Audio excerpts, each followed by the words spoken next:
Did you hear what Jimmy Butler said after the Heat lost? Because you need to hear what Jimmy Butler said after the Heat lost. It's Locked On NBA Game Night. Let's go. When that final buzzer rings, you know it's time for Locked On NBA Game Night. All the post-game reactions to every game across the league, every single night, with insights only the hosts at Locked On can provide. It's the true NBA fans' one stop for all the action. Every game, every night. It's Locked On NBA Game Night. Tipping off now. Welcome to another edition of Locked On NBA Game Night. Every game, every night. We are part of the Locked On Podcast Network, your team every day. On Fridays, I'm your co-host, Jake Madison, at NOLA Jake on Twitter, and the host of the Locked On Pelicans podcast. And I'm John Karalis, at John_Karalis on Twitter, host of the Locked On Celtics podcast. We'll get to you and your game in a minute, John, because it is overshadowed by what Jimmy Butler said. But before we get to his quote, today's episode of Locked On NBA Game Night is brought to you by FanDuel. The NFL playoffs are almost here, but it's not too late to get in on the regular season action with FanDuel, because right now, new customers can finish the season strong with $250 in bonus bets. If your first $5 bet wins, visit FanDuel.com to get started.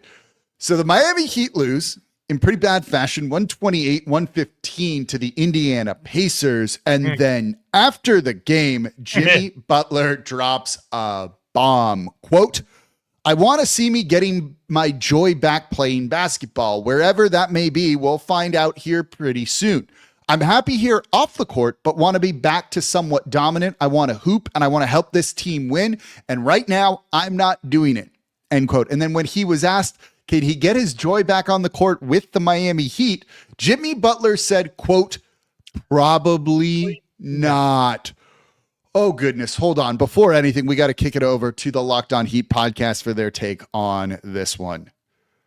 Well, there it is. After a candid and revealing press conference in which Jimmy Butler said that he does not feel like he can find joy playing basketball for the Miami Heat, within an hour of that press conference, ESPN reports that Jimmy Butler has indicated to the Heat that he wants to be traded. A watershed moment for the team, a huge crossroads here for player and front office. The relationship between Jimmy Butler and Pat Riley was severed as soon as Pat Riley called him out in his end-of-season press conference. He was given no indication that they would even entertain the notion of a contract extension. Jimmy Butler wanted the max contract extension. The Heat were never willing to offer that for him, never even willing to entertain the conversation of it. And that rubbed Jimmy Butler the wrong way. And he comes back from a 5-game absence, gives very minimal effort against the Pelicans on Wednesday night, where he's benched in the fourth quarter. He doesn't play in the fourth quarter again against the Pacers in a blowout loss on Thursday night. And now he's taken aim at the front office. He's taken aim at the coaching staff. And he's told the team that he wants to be traded anywhere other than the Miami Heat. My question is, who takes Jimmy Butler now? They'll be answering that question over at Locked On Heat, I'm sure. But that's not an easy question to answer, is it, John? My question too. It's my question too. Who the hell would want Jimmy Butler now? Forget just a second about like all of the attitude stuff. He's not as productive as he used to be. He makes almost $50 million. He's probably going to opt into a $50 million player option next season. He's not going to be a dominant player. He can't be a dominant player every night, even when the relationship with Miami was good. He wasn't playing every night, and you just can't count on him to be what he used to be. So from strictly a basketball perspective, he doesn't have that anymore. Then you add the Jimmy Butler thing, where it's never ended well for Jimmy Butler in any city. Every relationship has ended poorly. And you can say, well, Minnesota, blah, blah, blah, and well, Chicago, blah, blah, blah. But to clean up the adage that most people use, if you look around for the jerk in every room and you can't find him, then you're the jerk. If every relationship ends poorly, it's not all these other teams' fault. It's Jimmy's fault. And this is where you have to have a level of humility that Jimmy Butler doesn't have. You have to understand what you're currently capable of and understand that you're not who you used to be. And where is your best chance? His best chance is actually to stay in Miami, but he's going to blow this up like he blew everything else up. And now the end of his career is just going to be a mess because no good team's going to be able to trade for him because of the rules, and no other team's going to. What young team with cap space? Why would the Brooklyn Nets want to trade for this guy? He's just going to ruin. He's going to poison the water there. It's an untenable situation, and the problem here is that no one should want Jimmy Butler. That's a problem. Yeah, I have no idea how to make a trade work. Right before we started recording, I made John wait a minute as I tried to figure out a trade between like the Pelicans for Brandon Ingram, who's not in a similar-ish situation where they don't want to give him the contract that he wants and they can't find a trade partner for him like you're seeing here. Maybe that makes sense. Not at the salaries to make it match. When you're making near $50 million, it becomes really tough to figure out a trade that works under the collective bargaining agreement with all of this.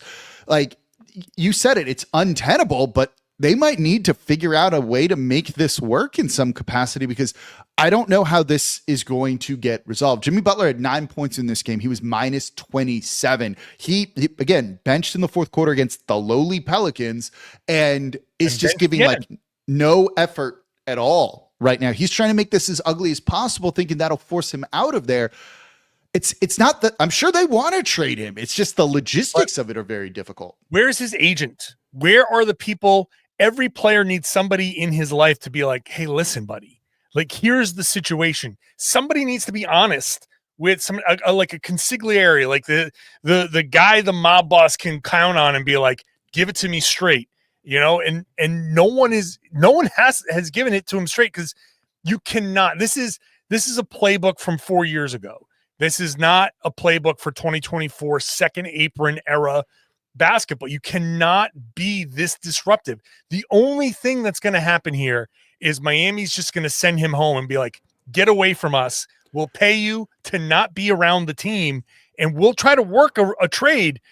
But who? I'm just going down the teams, the players who make similar money that could be maybe included in a trade. I cannot find one. Utah can't come up with anything. And why would they want to put Jimmy Butler there? That won't work. Chicago, why would Chicago want to do that? Why would you give up Zach LaVine in a deal for Jimmy Butler? What's that going to do for you? You can get something more than a malcontent. I don't think a reunion in Chicago is going to rejuvenate Jimmy Butler. Where does he go? I can't figure out where he goes. And I don't know what Miami could pull.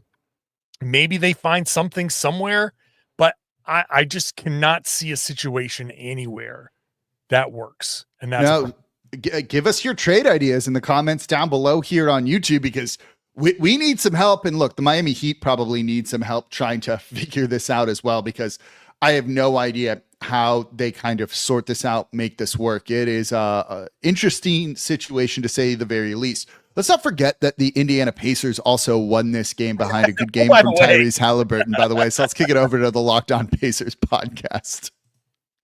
Well, there's the Tyrese Halliburton we saw so much last year. Pacers roll in Miami, crushing the Heat by double figures. Game's not even over yet. They're going to win by double digits. Tyrese Halliburton, the story, dominant game from him. 33 points, 15 assists, 16 of those points in the first quarter. He was hot, taking heat check threes early. And the Pacers offense just never stopped humming in this game as a result of that. A lot of other players got going. Miles Turner climbed over 20 points. Pascal Siakam took advantage of mismatches on his way to 18. But when Halliburton plays like that, moves the ball that well, that was his season high in assists. He's now got 9 games of 15 assists and 0 turnovers in his career. Just unbelievable. Pacers look great. They were up 10 plus for the final 38 and a half minutes of this game. They've won 7 of their last 10. They're 1 game under 500. They're climbing back into things. Still a little bit of consistency stuff to work on. But if Halliburton keeps playing like this, it's a dang good team. All right, let's keep moving it around the league here, because we have 6 games tonight. Jimmy Butler news, of course, kind of overshadowing everything. But in one of the late games, you saw the Golden State Warriors roll over the Philadelphia 76ers, 139-105. Let's kick it over to the Locked On Warriors podcast for their take. Efficient day at the office for Steph Curry, efficient day at the office for the Golden State Warriors, and if you're a Philadelphia 76ers fan, you have to be wondering, what the hell did we just witness? In fact, Golden State Warriors fans have seen a lot of that in the past. Kind of had shades of that Memphis game, not quite the Memphis game for, the Philadelphia 76ers perspective, but it was one of those games where the Warriors just could not miss. 22 of 39 from deep. The assist numbers, incredible. 42 assists for the Warriors on 53 made shots. 13 field goals in the first quarter. All 13 of them were on assists. Everyone got in on the fun. There were Lindy Waters moments. There were Draymond Green moments. Andrew Wiggins. Steph Curry, 8 of 8 in the game. Vintage. Also had 10 assists. He was really just orchestrating the offense, as was Draymond Green. On the other side, Sixers didn't look good. Tyrese Maxey can't make a layup, and Joel Embiid did not play one of his better basketball games. In fact, getting an earful from the NBA TNT crew, Chuck Shack and all those guys at halftime. Anyways, I got the live show on Locked On Warriors. Chances are, if you're seeing this right now, we may be live. If not, we'll be there on the Locked On Warriors page to break down a 139-105 win. Warriors improve to 17-16. Yeah, what the heck was that? 76ers sums it up pretty well here. Yeah, I mean, look, you need great performances from Maxey, Embiid, and Paul George. You need all three. They all need to, and I just saw a good performance from all of them, in Boston when the Sixers beat Boston. That was Tyrese Maxey at his absolute best. This is Tyrese Maxey at kind of his worst, and the Sixers just are not able to survive. And I hesitate to go into the ESPN NBA show where they're just screaming and debating and all of this stuff, but I do think the question of like Tyrese Maxey versus Embiid, whose team it is, in a sense, there is some worthy discussion here, because you need Maxey to be great all the time because Embiid can't do it like he used to do it. And I think that's where the Sixers are. Yeah, Maxey was not great in this one. Embiid, the leading scorer for the 76ers. Didn't matter. That tells you something. So coming up next, let's get to your game, the Boston Celtics over the Minnesota Timberwolves. LeBron James tying a record on the verge of setting one, and then some comebacks and not quite comebacks. It's all coming up here next in today's episode of Locked On NBA Game Night. Today's episode of Locked On NBA Game Night is brought to you by FanDuel. The NFL playoffs are almost here, but it's not too late to get in on the regular season action with FanDuel, America's #1 sportsbook, because right now new customers can finish the season strong with $250 in bonus bets if your first $5 bet wins. Look, beyond just betting on the spreads, you can take the outright winner, maybe bet against the Miami Heat, maybe bet for the Oklahoma City Thunder, who are on a winning streak right now, but you could even get in on the future awards. Yves Missi, Zach Edey, locked in a Rookie of the Year battles. FanDuel has so many ways for you to pick up a win. They can even get in on the NFL playoff action and the last day of the regular season, and you can do that by just visiting FanDuel.com and joining today. That's FanDuel.com for your chance at $250 in bonus bets. Make every moment more with FanDuel, an official sportsbook partner of the NFL. And thank you for making Locked On NBA Game Night your first listen today and every day. We are recapping every single game around the association all season long, 7 days a week, not just Monday through Friday. And now go find the Locked On newsletter for your favorite team over at LockedOnDaily.com. Just go there, scroll down till you see your favorite team's logo, click on that, put in your email, boom, Locked On in your inbox Monday through Friday. All right, John. You were there watching the Boston Celtics take on the Minnesota Timberwolves 118-115. We'll get to you in a second, but let's play Ben Beacon here with Locked On Wolves for his take. The Timberwolves lost to the Boston Celtics on Thursday night by 3 as Anthony Edwards' potential game-tying 3 missed just left at the buzzer. I'm Ben Beacon, host of the Locked On Wolves podcast. And the Timberwolves had a real shot to win this game after a nice fourth quarter comeback. They were actually up 7 at the end of the first quarter before turnovers reared their ugly head again for Minnesota, limiting them to just 16 points in the second quarter of this game. For the game, Minnesota had 15 turnovers, which isn't horrendous, but it's much seems much worse when you compare it to the only 3 turnovers that Boston had. That's right. The Celtics had only 3 turnovers in this game. They were playing without Kristaps Porzingis and without Jaylen Brown. Jason Tatum was awesome. He had 33, 9, and 8.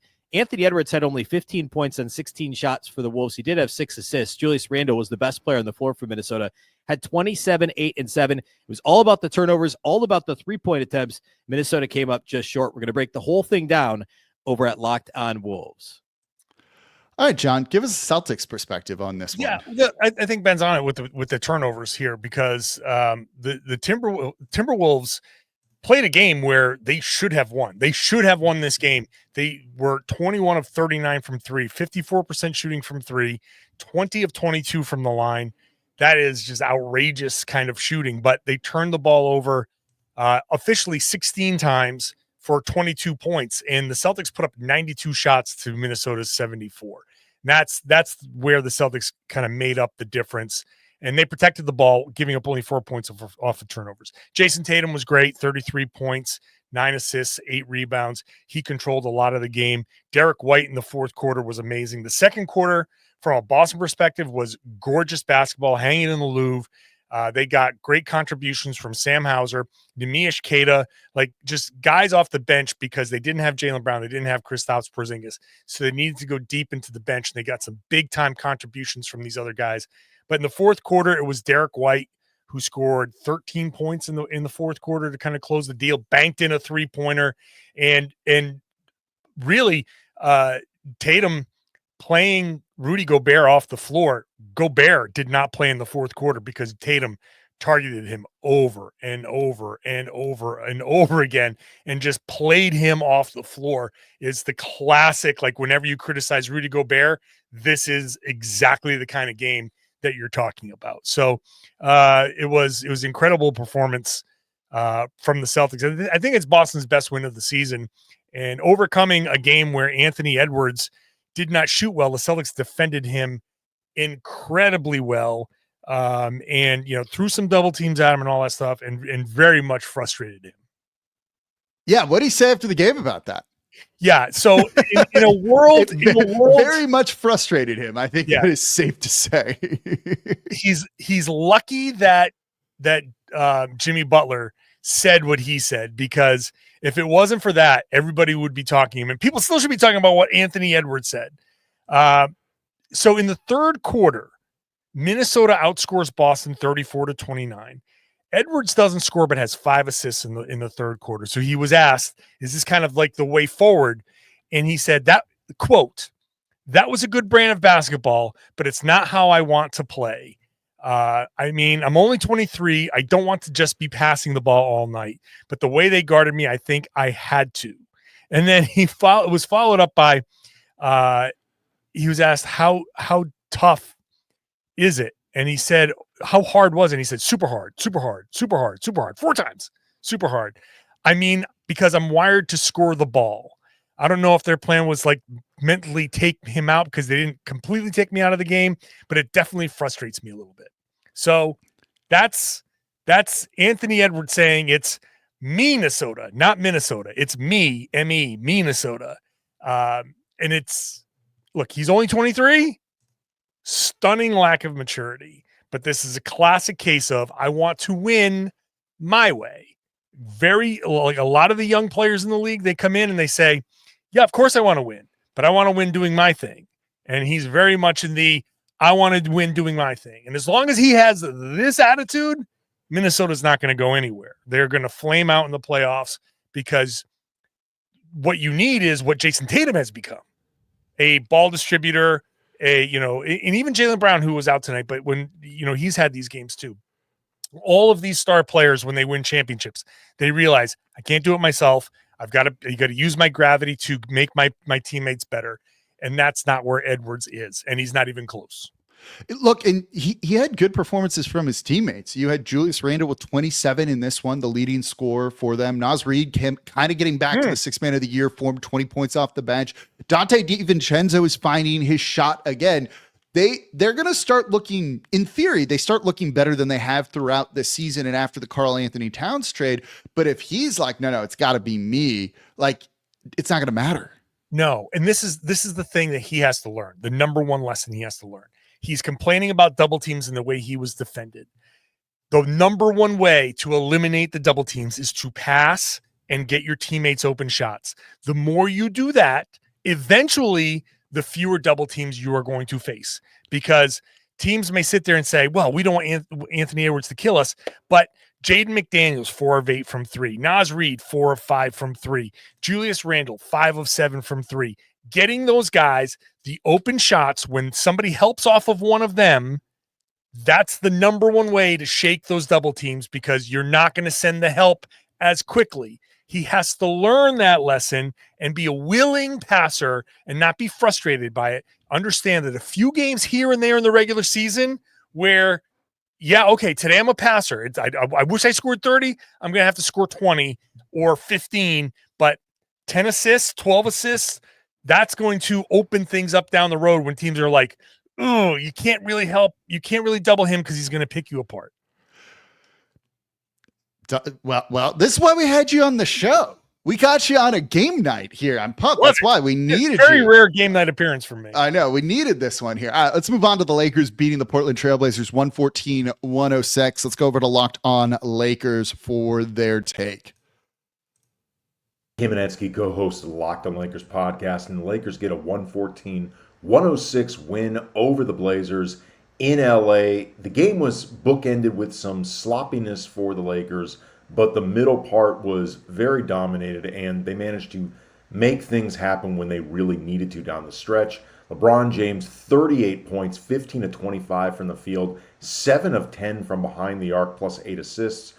Austin Reeves had 15 points, 8 rebounds, 11 assists, and Max Christie set a career-high 28 points, 9 of 16 from the field, 5 triples for Christie. Made a lot of really good things happen with constant off-ball movement. This was also the worst display of referees and the review system I have ever seen in my life. For more Lakers coverage, make sure you are watching Locked On Lakers on YouTube and listening wherever you get your podcasts. I am shocked that the Lakers were upset with the referees in something. I just kind of love that he put that in there right at the end here. LeBron James, by the way, with his 38 points in this, ties Michael Jordan for the most 30-plus point games in NBA history ever, which is just an absurd thing to say. He was awesome down the stretch. No Anthony Davis in this one for the Lakers, by the way. Well, you mean you shouldn't need Anthony Davis to beat the Portland Trailblazers, but if and this is a game admittedly that I missed. So but to see LeBron putting up 38 in, he just turned 40. Happy 40th birthday. Here's a 38 piece, come on. Yeah, that's incredible. And then to see a guy like Max Christie come up with a 28 point night. Yeah, good for him. Good for them. But LeBron, what can you say? I mean, at some point, nothing, man. I understand. He is slowing down at a rate that's a fraction of when most players slow down. I wish I was ever as good as a diminished LeBron James. Oh, it's absurd. It's absurd. His dagger at the end was also incredible over it's just, still has it here. All right, coming up, 2 more games. The Oklahoma City Thunder coming back against the Los Angeles Clippers, and the Bucks almost coming back against the Nets. What? We'll break it all down. That's coming up here next in today's episode of Locked On NBA Game Night. Today's episode of Locked On NBA Game Night is brought to you by Game Time. I love going to live events, whether it's sports, music, theater, or comedy. And one of my favorite things that I've done was recent right now is in LA for the holidays. I went to go to the Intuit Dome to go see that place. I use Game Time to get my tickets and make it even better. And I love Game Time because of all the features. And now Game Time has made it even easier to get tickets to your favorite events with their new feature, Game Time Picks.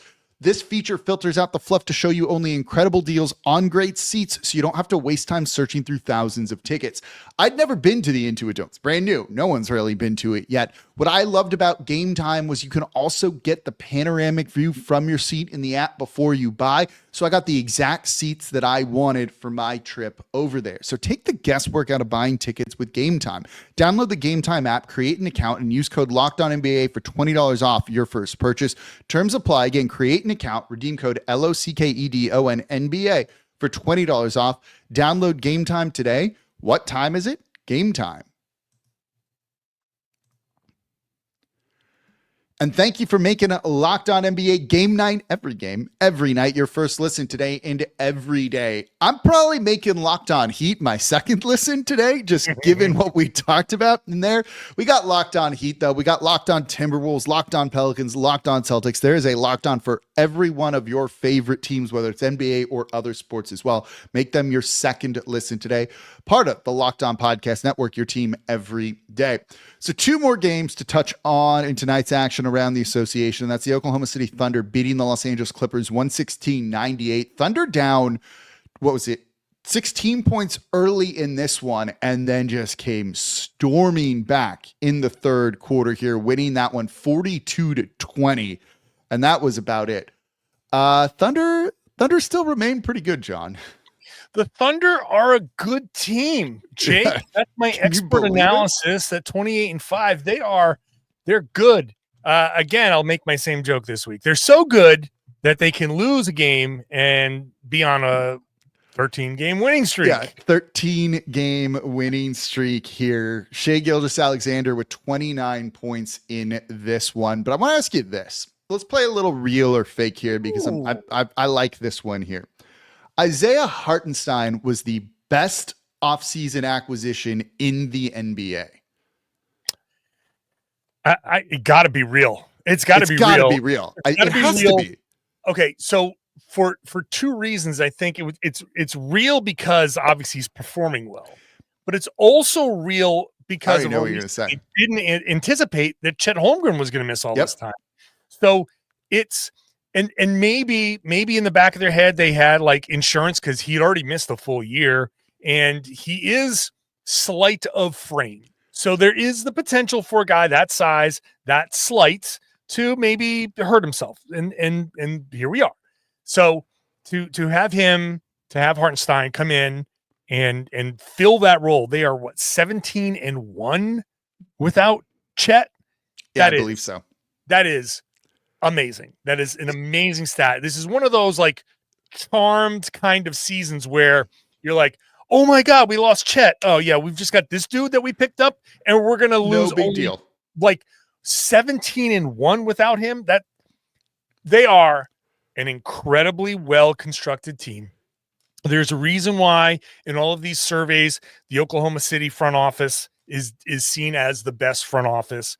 There is little debate. There are teams like I know people in Boston will make their argument, but it's hard to argue against what the Thunder have done, playing the cap, playing handcuffed because of their, they don't want to pay the tax there. And they make moves like getting Hartenstein from New York, taking advantage of the fact that New York couldn't pay him and saying, this is exactly the type of player we need. And it's just an incredible move. Look, they erased that 16-point deficit like it was nothing. Yeah. Hartenstein, by the way, with 6 assists too. His passing is super underrated for a pretty deep team that has guys that can kind of score at every single position. The Clippers, no James Harden in this one, but what a weird night for Norm Powell, who's been playing at an all-star level this season, 1 of 11 for him in this one here.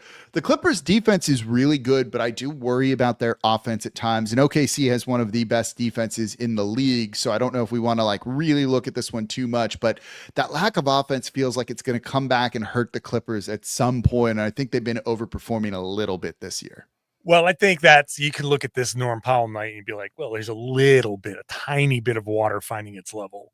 Like he's kind of due for one of these to just kind of get because he's playing great. He's having a great season, right? Like he is having a potential all-star season here. So But like, okay, it's still Norm Powell, and he's due for a night like this every once in a while. Yeah, I think that's a good way to put it. All right, final game here, and that is the Brooklyn Nets beating the Milwaukee Bucks 113-110. Wait, what? The Brooklyn Nets, who were up 24 points with about 7 minutes left to go in this one. The Bucks went on a 20-0 run as the Nets realized they didn't want to win this game, I think, and let the Bucks get right back into it. Cam Thomas with 24 points off the bench for the Nets. Cameron Johnson with 26. He left the game at the very, very end, tweaking his ankle. D'Angelo Russell had to be helped off the court late in this one too with cramps. So I think he'll end up being okay. But yeah, Milwaukee, like, you just can't go down 24 points and expect that you'll have it like at the end to try and win it. The Nets didn't score in the last 6 minutes and 55 seconds. So silly, man. Brooklyn is 3-1 against Milwaukee. And I know it's weird, right? Every year there seems to be a weird, like, bad team has a good team's number. But like Milwaukee, this is when you're the Bucks and having the season that you've had and you're trying to climb out of the hole that you've dug yourself. Going 1-3 against Brooklyn it's kind of a killer.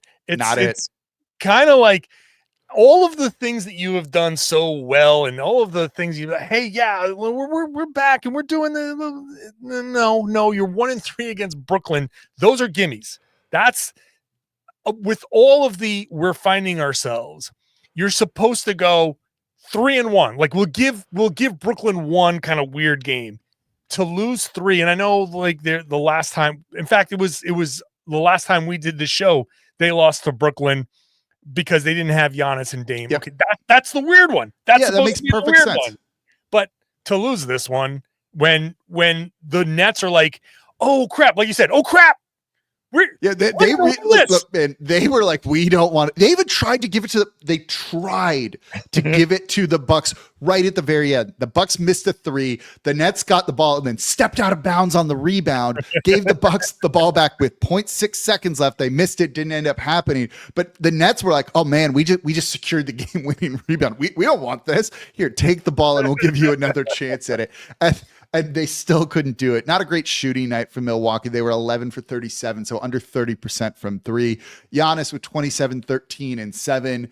Dame had 23 and 7 in this one. Yeah, and they lose. And, that stretch they had, we don't need to go too long into this, but that stretch they had where it looked like they stabilized was against some real bad teams in that stretch. So I wonder if it was a little bit of smoke and mirrors. Little fool's gold there. That's tough. Looking like it.